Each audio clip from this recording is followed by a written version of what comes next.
Well, thank you very much, Mr. Speaker. Mr. Speaker, Ontarians are dealing with one of the most challenging economic and affordability crises in generations. Grocery prices are up. Utility prices are up. Home prices are up and up. Wait times for health care. Are up. Order.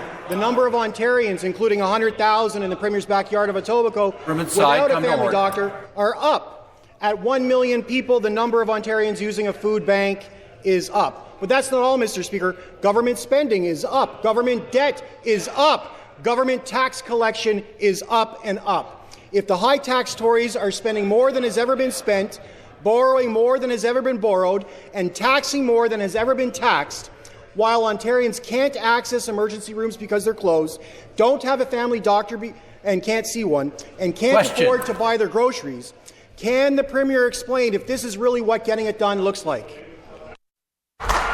To respond, the Minister of Finance. Mr. Speaker, remind me which party put up the carbon tax to make life more unaffordable? Was it the Conservative Party? No, not those guys. Was it the NDP opposition? Was it the Federal Liberal Party supported by the NDP? Yeah. Absolutely. And what's making life more expensive for Ontarians and Canadians? The carbon tax, Mr. Speaker. Taking money out of their pockets. That's what they're doing.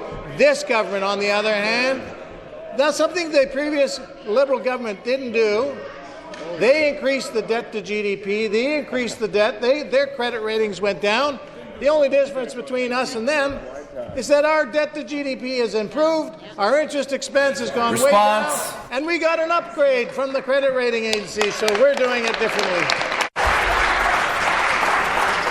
Order. Member for Hamilton West, Ancaster Dundas, come to order. Member for Ottawa South, come to order. Orleans, supplementary.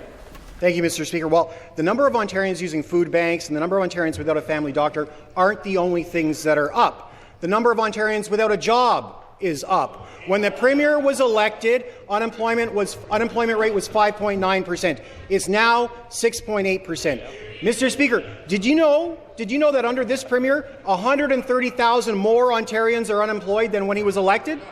Sadly, Mr. Speaker, but not unsurprisingly, those aren't the only metrics that are up. Something else, unfortunately, has gone down. Business confidence in Ontario is at an all-time low. So much so that in the past 12 months, Ontario has lost 28,000 jobs in construction, and Ontario has lost 8,400 jobs in manufacturing, all while those numbers are up in BC, Alberta, and in Quebec. So how is it that the government that is spending like none other, borrowing like none other, and taxing like none other can't get Ontarians a family doctor or a job?